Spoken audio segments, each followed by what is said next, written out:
Maisha, I never noticed she was a man. I never did. I believe that our education, like such as in South Africa and the Iraq, everywhere like such as.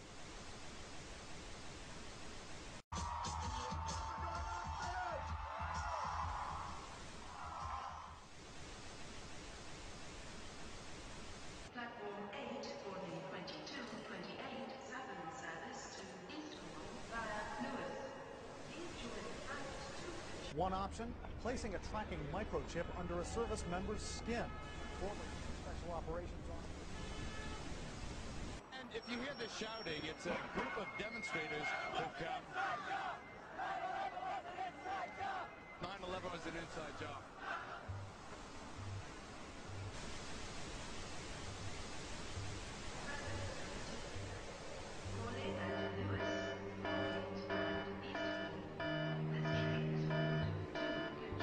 It's no longer a theory. What I'm about to say is fact. The secret organizations of the world power elite are no longer secret. They have planned and are now leading us into a one-world communist government. Well, there have been extraordinary scenes in Berlin tonight as thousands of people gathered to hear Barack Obama deliver key foreign policy speech on his current European tour. The Democratic presidential hopeful laid out his vision for America's place in a new world order, in a new world order, in a new world order. It's not a new idea. President Bush talked about it back in 1991. It is a big idea, a new world order. President Bush said, and it's a phrase that I often use myself, that we needed a new world order. There's a need for a new world order. I call upon all states to join ranks in order to found the new world order of the 21st century. We have before us the opportunity to forge for ourselves and for future generations a new world order. When we are successful, and we will be, we have a real chance at this new world order. And people talked then, in 1990, of a new world order. And the question for us is how we meet and master all these challenges to ensure that Britain enhances its competitiveness in the process and realizes what I believe is our destiny of success in this new world order. So, in conclusion, ladies and gentlemen, a new world is emerging. It is a new world order with significantly different and radically new challenges for the future. And people better understand that they mean exactly what they're saying. It's a new world order they're trying to create, and they're trying to do so not only without approval or consent of the governed in this country, but despite the popular will. This is a straightforward assault by the elitists in this country. There is a global meltdown coming. It is a global depression, and one world currency and one world financial system is the end game.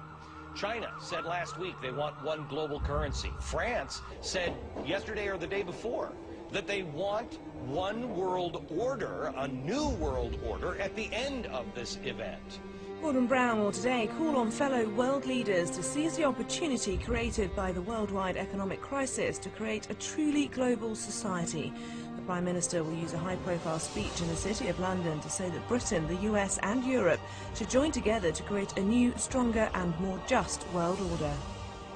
This engineered collapse is there as a massive problem for which you offer the solution, and the solutions are the infrastructure we've been predicting all this time, including the World Central Bank. The goal of this manipulation, and has been for a very long time, is to get the world population to see as a good idea, or the only option in given circumstances that are manipulated into place, the creation of a one-world government, a world central bank which would administer all financial transactions on the planet, a world currency, and a microchipped population linked to a global computer.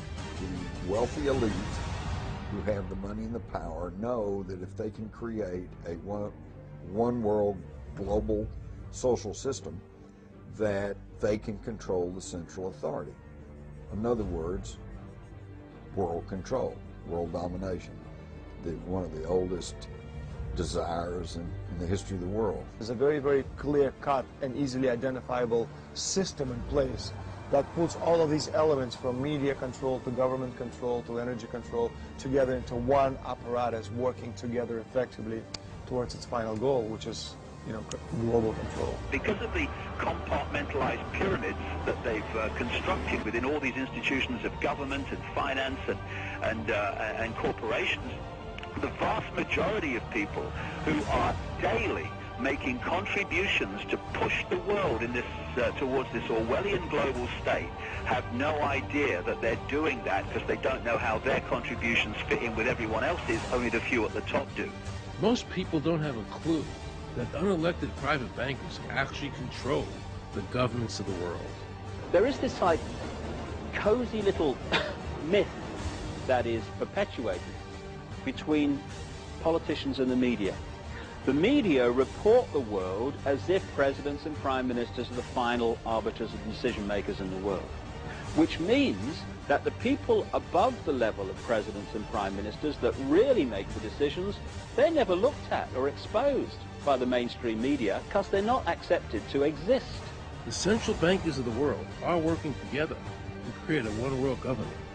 A global police state as sinister as anything George Orwell ever wrote about, where every person on the planet Earth will have an RFID chip implanted. It is the first implantable microchip for humans that has multiple security, financial, and healthcare applications. More than 100 law enforcement officials in Mexico are having microchips implanted in their arms. The chips allow a person to be scanned, sort of like a cereal box at the supermarket.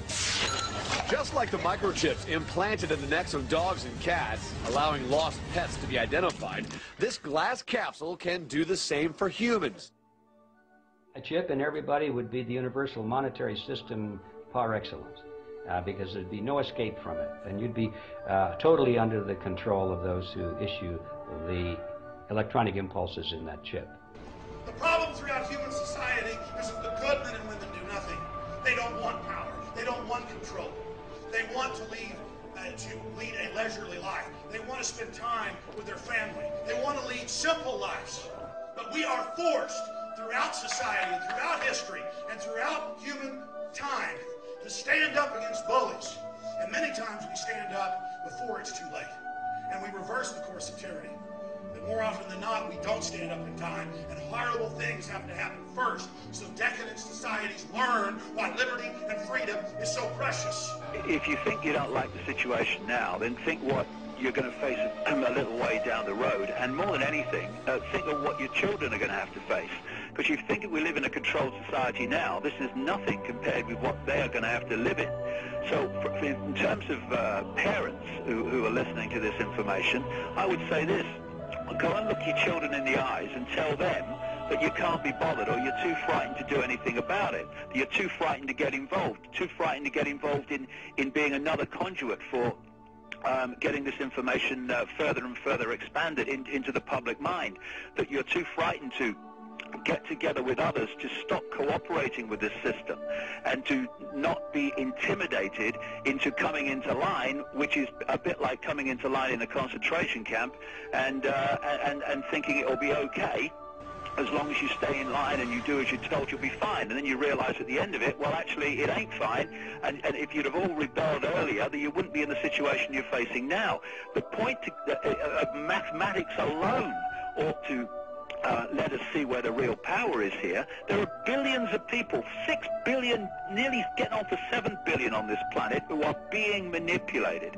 There are, in full knowledge of what they're doing, a relative handful of those who are doing the manipulating to the end that we're talking about. They think they've beaten us. They think that they're going to have their way with us. And I'm here to tell them they're not going to have their way with us. We are going to defeat them. You guys aren't going to be able to get away with your New World Order, sir. Talk about Bill. You know what New World Order is. You will never get a New World Order. Never. National sovereignty will prevail. The New World Order is going down, sir. You can laugh. Wake up, people. Wake up. Research the New World Order. This is important. Look it up. Investigate it. Your New World Order